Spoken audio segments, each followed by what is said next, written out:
Hello everybody and welcome to the first Vault Lab Safety and Security video. And this is System Test 1 of my Pertronic F-4 4-zone conventional system. For an initiating device we have a single Vigilant FPO 717 heat detector.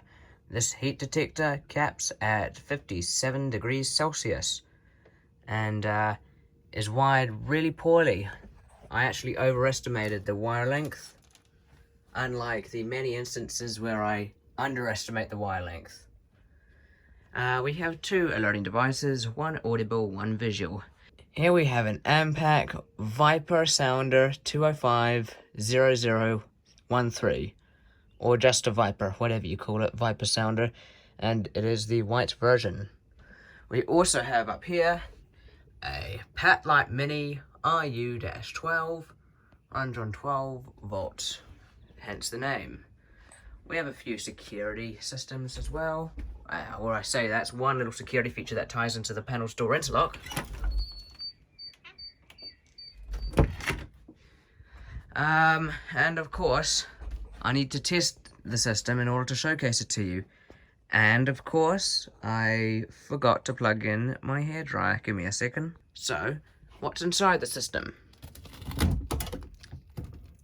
Here we're receiving standard 240 volt AC, or actually I think it's 230 volt, it depends wherever you live, I guess. And we have a battery that's been marked horribly. I'm probably going to get a label maker at some point. It is a 12 volt 7 amp hour battery, lead acid, and is the panel's backup battery. Here you have your bell terminals. This is where the bells hook in this case the sounder and the sounder only, and I'll tell you where the Patlite goes soon. We have a reset switch, we have a bell cutoff, we have isolate and test, we have a relay board up here. This is what connects to the beacon of the 12 volt panel set power supply. And you may be wondering, most bell terminals have a 12 volt output, and this is the same. But you see, the thing is, I wanted this beacon to do something special. I wanted it to have audible silence. And technically a way of doing that is by attaching it to a relay rather than the bell terminal on a conventional panel. Although I wouldn't be surprised if some more advanced conventional panels, especially in the US, had their own inbuilt audible silence. Or actually, I think there's a 4-wire or a 2-wire. I don't know. That's something we'll figure out for the F4. We have door interlock, so if something goes wrong, such as bell cutoff, or such as if the door is open when the panel door is closed, then you'll get your trouble. Just give it a second. There we go. You actually heard the click. I don't know why, but yeah, if it goes into defect, that's the type of door interlock. I think that's just how it works.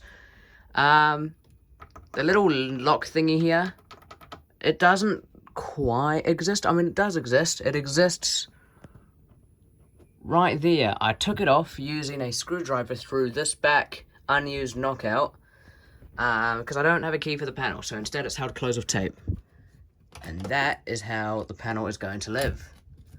So, the panel, this means that I cannot activate the trial evacuation, and I shouldn't be able to activate the silence alarms. However, the silence alarms works with either, I have a little key that can work on it if you treat it well enough, or you're a lot easier flathead screwdriver. But don't tamper with these systems. I'm not responsible if you do that.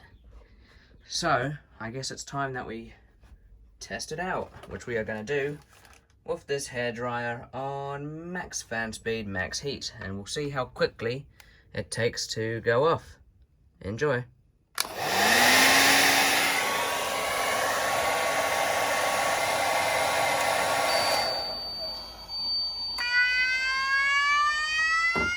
Here we go.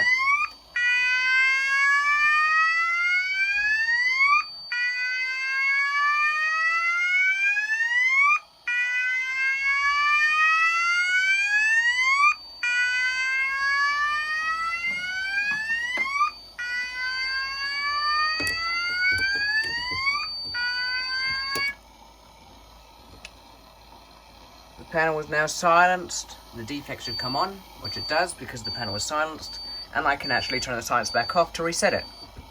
Oh, Actually, I can't do that yet because the heat detector needs to cool back down. So I'll get back to you when that happens. Alright, at this point I'm pretty sure that it did reset at some point, and I just didn't hear the click. The click can be quite quiet sometimes. Yeah, that's got to be reset. I'd be going crazy if that had still been triggered so far. So we're going to unturn the silence key, and that should. It's a bit finicky because I think the key's supposed to have some locking system, but this driver is just a flathead. There we go. Now it's going to reset.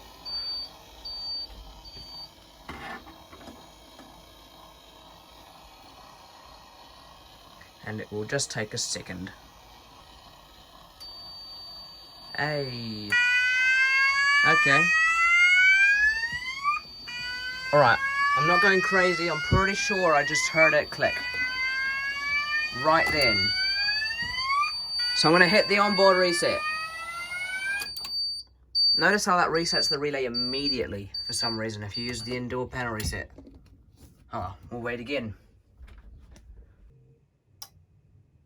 Oh, in the nick of time. I just heard that thing click.